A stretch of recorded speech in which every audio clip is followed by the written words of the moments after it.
Alright guys, this is going to be part of the Broke Boi series. If you cannot afford quart jars for grain jars or LC, a good old olive or pasta jar will do just fine.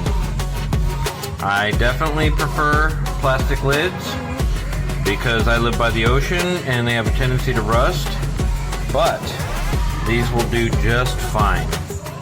So, if you need grain jars or an LC jar, I would suggest holding on to pickle jars, pasta jars, whatever kind of jars you can get your hands on.